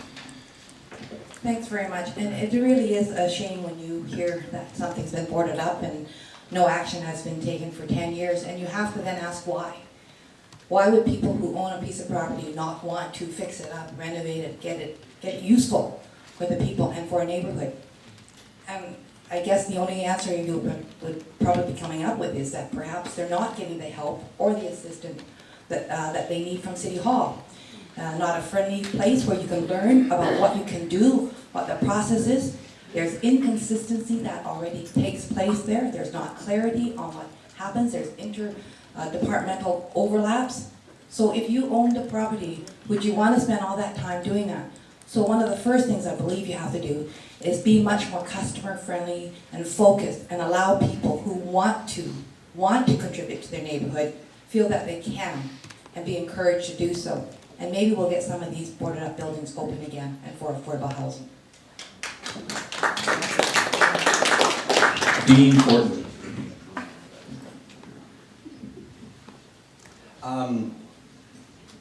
Boarded up buildings that don't provide housing drive me crazy. It just seems like such a show-sort of waste. One of the things we discovered with the fire in New Towers, which I don't know if you remember, but there's 100 empty units sitting there, 350. Like there's 100 empty affordable housing units sitting there. We do not have the ability to force any private landowner to move people in. And that, you know, anywhere that I can say you must take someone in your basement, you gotta put someone in your suite, you gotta put someone in your garage. We can't do that. It means that you gotta show leadership at the government level. We've done some stuff. Most recently for me as a councillor, we moved forward on, when I was a councillor, on the Spring Ridge, which was a real problem.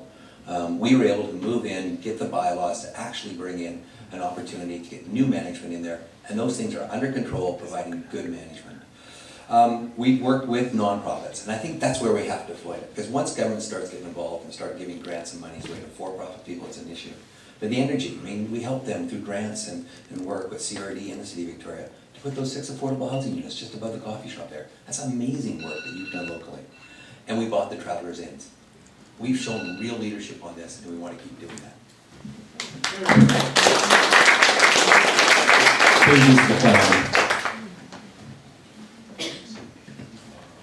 Changes believes that there really is no legitimate housing shortage in this community. Instead, there's a hidden housing surplus. It's a hidden surplus, and unused buildings like these, the ones we're talking about, are part of that hidden surplus.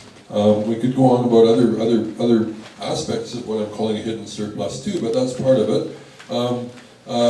These boarded up buildings are privately owned, and this prevents their being used to meet community needs. So we're up against the paradox of private property, something to think about. Stephen Andrew. I'm just, Dean, it drives Dean crazy. It drives me absolutely nuts, I have to tell you. I believe that what we should do, and I've looked into this, first thing is we need to provide a 5-year tax abatement, that the tax incentive, so that we can have rental housing built in this city. More rental stock will create more affordable housing. If you are going to have an empty parking lot or an empty building that's been burnt out, I think the first thing is we try the diplomatic approach. We go in, we try to convince you to move quickly on it, to bring it back online. If you're not, I think then what we can provide is disincentives. If you are going to sit on empty buildings, and if you are going to sit on empty parking lots just because of the tax issues, and once we've provided you with that incentive, I think then we can create a disincentive and just charge higher property taxes on that until it becomes more feasible for them to actually get that building used again. We do not want to live in a city of empty buildings and parking lots.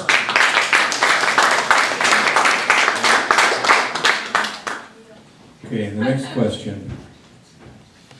So this has to do with the St. Andrews site. That's at corner of Vancouver and Pandora Avenue.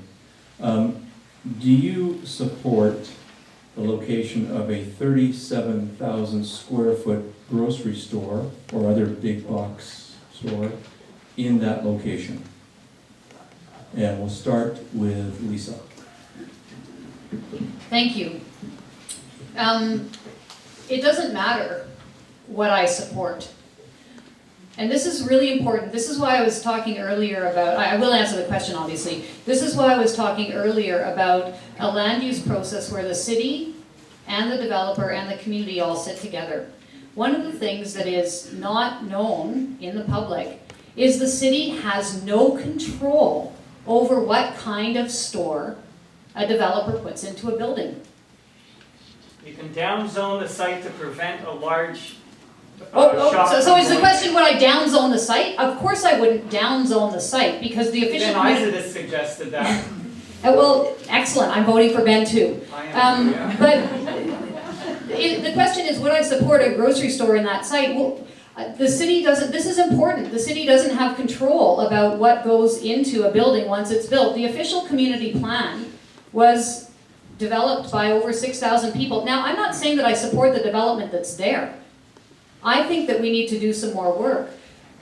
But the city doesn't have control over what goes into developments once they're built, and it's important to understand that. I have a job. Thanks very much. And I think this goes back to a comment I made earlier about ensuring that neighborhood associations who want to be involved in the land use and want to have input with regard to what their area should look like.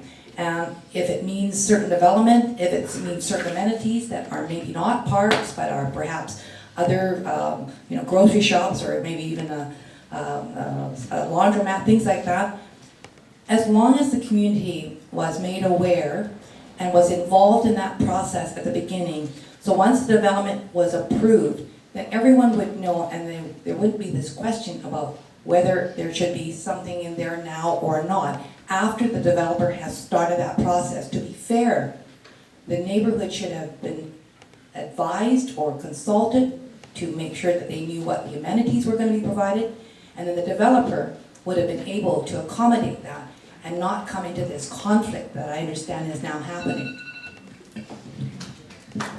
Dean.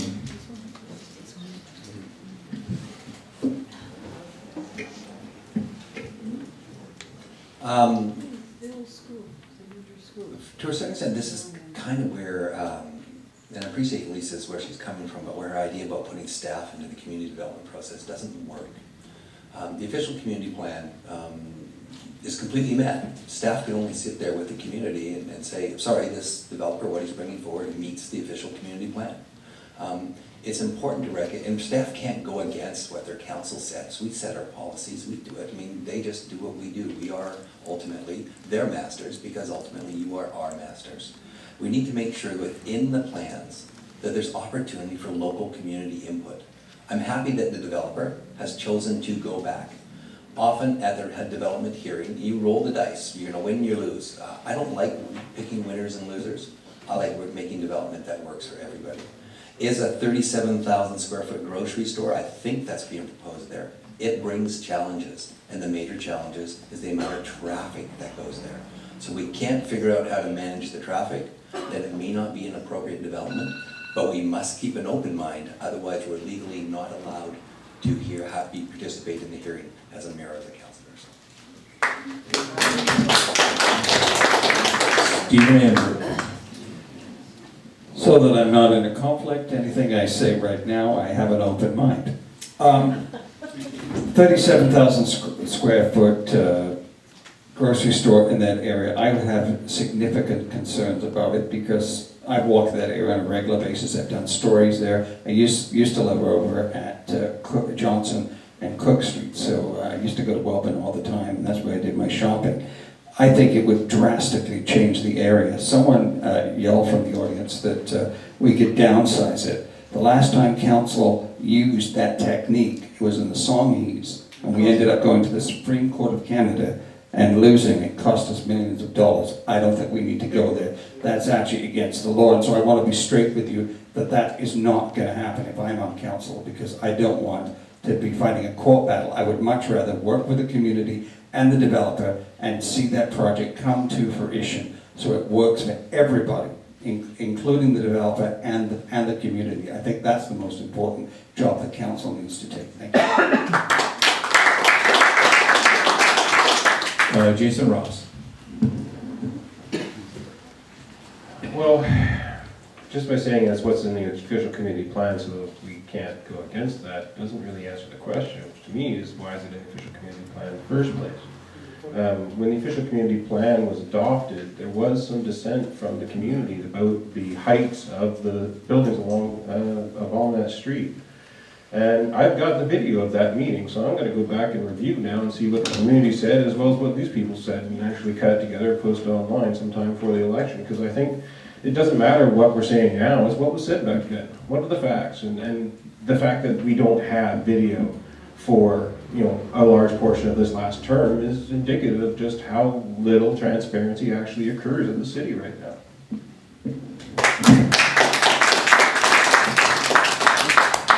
Okay, well, I'm now going to move on to the 2-minute closings. And that will bring us close to 9 o'clock, and then we can sort of decide what we're going to do from there. But I'd like to give the candidates a chance to do their 2-minute closings.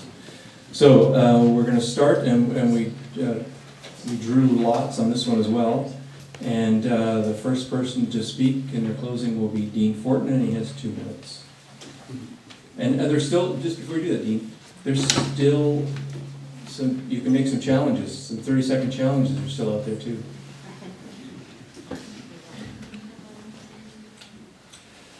Thank you very much for the opportunity to be sharing some of our thoughts here.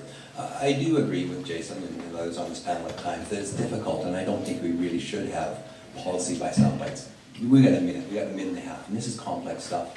But fundamentally, you need to take a look and say, your mayor and your council, the people you're voting, who are they? look inside them and see what decisions they've made and where they come from.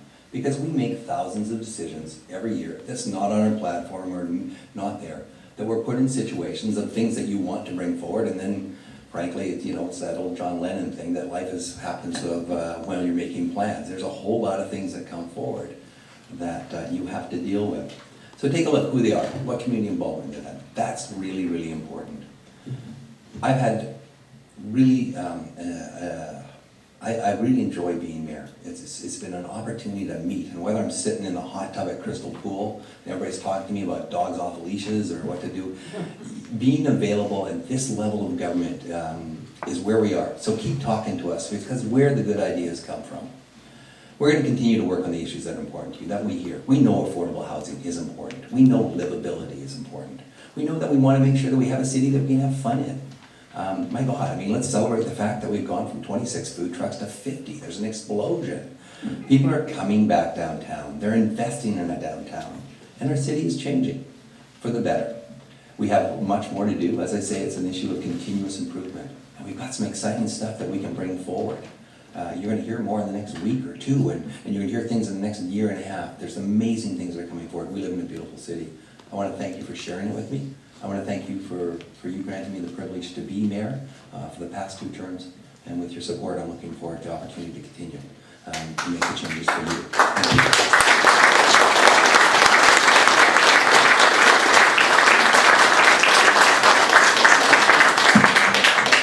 you. Next will be Stephen Andrew. Thank you very much. I appreciate this opportunity to talk to you as well, and I hope that you will check out the number on the front of my brochure, and I'm sure that we can have a longer conversation a little bit later, either after this event or on the telephone. I want to do what's best for Victoria. I'm not beholden to any political party, left, right, in between. I want to do what's best for the city. If it's a social issue that we are looking at, that doesn't mean the left has an exclusive right on that. If it's a good idea from wherever it comes, we should be grabbing it, that innovation, that change, and moving forward with it. We need to change our thinking. We need to start looking at solutions that are going to work for our city, that include people, that we go to the experts, and we seek your input. Taxes are out of control. The mayor says that they've had low tax increases for the past little while. Well, taxes are scheduled to go up 18% over the next 4 years. We're going to have the sewage issue that's going to come online that we don't know what the additional costs of the Johnson Street Bridge are. We have to deal with those. So the mayor, I think actually maybe it was, I dismissed my issue for the count of homelessness. This is not an idea I dreamt up. I went and spoke to social service providers. They say it's something they need so they can get a grip on it, and that then we would make the social service providers accountable for their goals. So they would set the goal of what they want to achieve, and then they would report back. We need to know what we are doing today is working. If accountability isn't there, how on earth do we continue to do it? I mean, you keep banging your head against the wall, hoping the next time you bang your head against the wall, you're not going to get a bruise.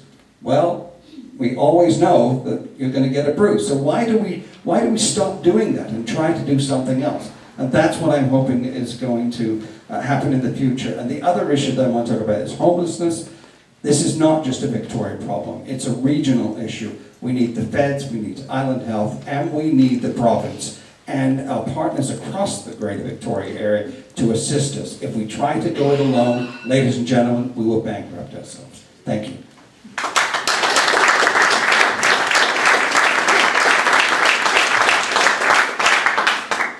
Jason Ross.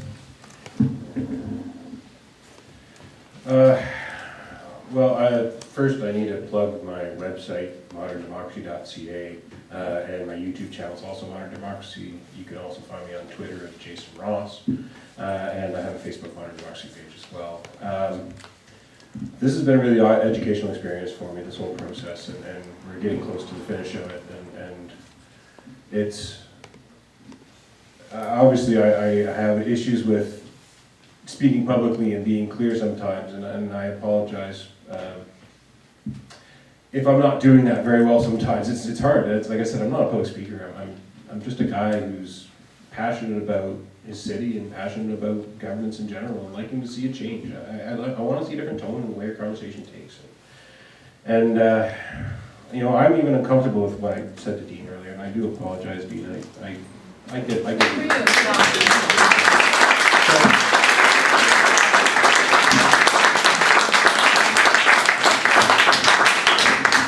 I just want to see good governance, and I want to see good conversation, and that's the most important thing. And if you don't want to vote for me, at least keep paying attention more. I mean, I wish this was the turnout at council every week.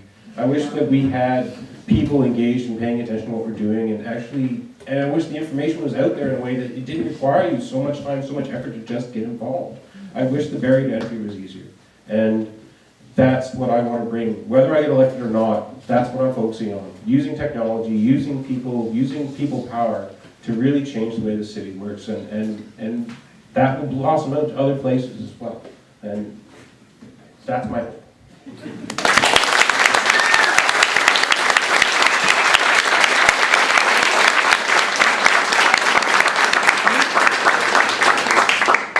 I had a job.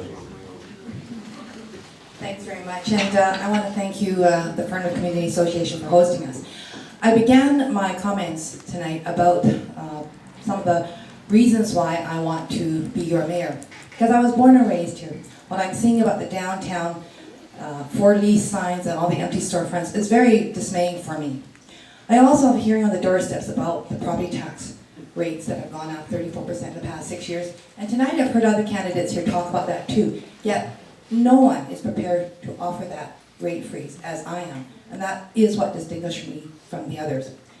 I'm also concerned about what hasn't been discussed tonight, and that is the permissive tax exemptions for Victoria's churches, charities, and nonprofits. That is going to be phased out after the election, as opposed to being talked about now, is of great concern to me because our nonprofits, our churches and charities provide a great service to our community. And that was voted on in 2013, and it won't be implemented till after the election. Wonder why? I also want to take issue with a comment that was made about the Johnson Street Bridge project, because I have been digging into this so that you as taxpayers know what's going on, and it has not been brought out to the forefront. And I want to say that while Dean wants to deflect blame onto others and say that there wasn't any other dollars from other levels of government, particularly the provincial government, that does not change the fact that it is a cost overrun. Provincial governments do not fund municipal infrastructure projects that are only partially complete.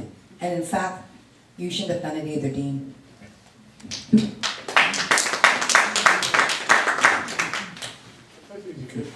And the last speaker, although there is, some people haven't used up their rebuttals yet, it changes the clown. Lisa, sorry. Oh, you're actually next. Changes is closing. You're next. Sorry. Thank you for doing that. Yeah, no problem. Thank you very much. I want to take one of my 2 minutes just to clarify some things that were said tonight. And one is about the city's Affordable Housing Trust Fund. At the Governance and Priorities Committee, where that came up, I did vote that we cut a little bit of money from that. Because just wait a sec, let me finish. Because I was trying to keep property taxes down so seniors could have affordable housing. But that was at Governance and Priorities. At the council meeting, where the final decision's made, I voted to keep money, all of it, into the Affordable Housing Trust Fund. You know why? Because I spent the 2 weeks between Governance and Priorities and council listening. I got new information. I learned that for every $10,000 that we put in, it leverages $1.4 million. So that's the kind of mayor I'll be. I will change my mind when I get new information. And that's really important. I would also like to know when I made a motion to close the crystal pool. So I'm going to ask Dean to provide that. He can do it on Facebook or Twitter. If I did that, I'd have to trade in my swimming card, so that wouldn't be very wise. And I happen to believe that the Crystal Pool is one of the fundamental recreational institutions in our city and in that part of town. So I'm fully in support of a publicly owned and operated swimming pool, and I commit to that on my website. So those are 2 pieces that I wanted to clear up. All right, so in real closing, I'm really excited about this election. Not just because I might have the opportunity to be your mayor for the next 4 years, but because of the excitement in the Vic High classes, at Camosun College, throughout the community.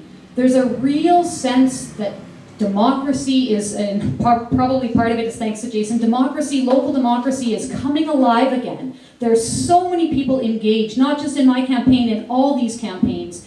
And to me, that's really exciting. So you've heard a lot tonight. Now you've got a really hard job. Go home and pick one person to vote for on November the 15th. Thank you very, very much.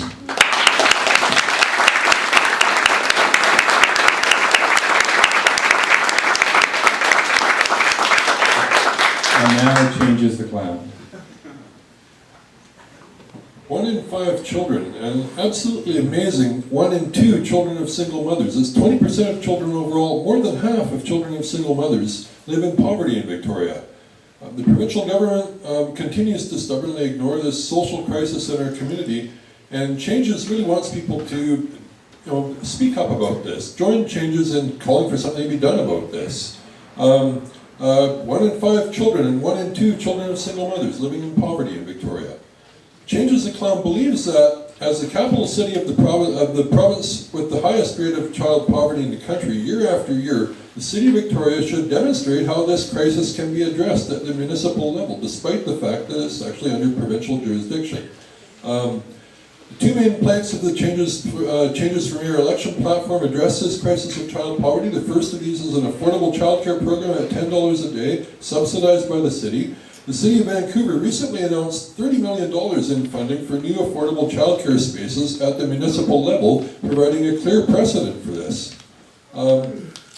Changes' second main platform plank is a living wage policy. Again, with a precedent in this province, there's been a living wage policy in place in New Westminster for 4 years. And I heard recently, just the other day actually, that there's a First Nations community, I think it's north of Tofino, somewhere on the island, that's instituted a living wage policy. Obviously a very different community than Victoria, but maybe this sort of thing's catching on. BC's minimum wage is only 54% of the living wage for Victoria. A full-time minimum wage worker makes less than $1,800 a month. When we consider that the cost of full-time childcare starts around $800 a month, it becomes clear why it's not possible for a lot of single mothers to work. And this obviously makes a big contribution to that rate of child poverty of over half, which is just hard to believe, over half of children of single mothers in Victoria. So talk to the politicians about how to take November.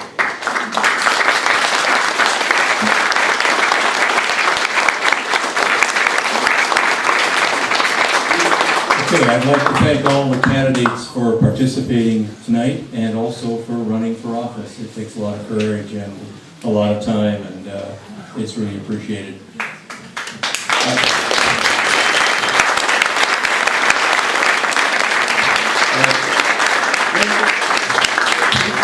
Dean, please remain seated till the aircraft is fully loaded.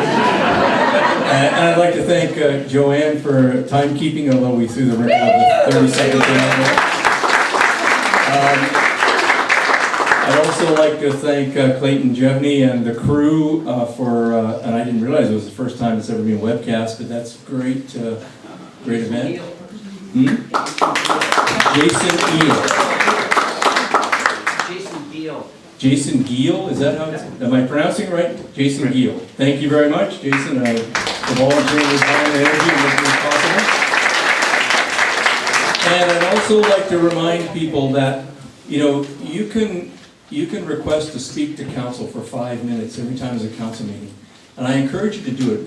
It's a lot of fun. I've done it a couple of times. And you get to rail to them about anything you want to say. And they sit there and listen to you. And then when you Google your name, you pop up on Google. Okay, well, they don't have to answer the questions. Now, I'm assuming we're ready to call it quits? All right, okay, that's a wrap. Okay, that's a wrap. Okay.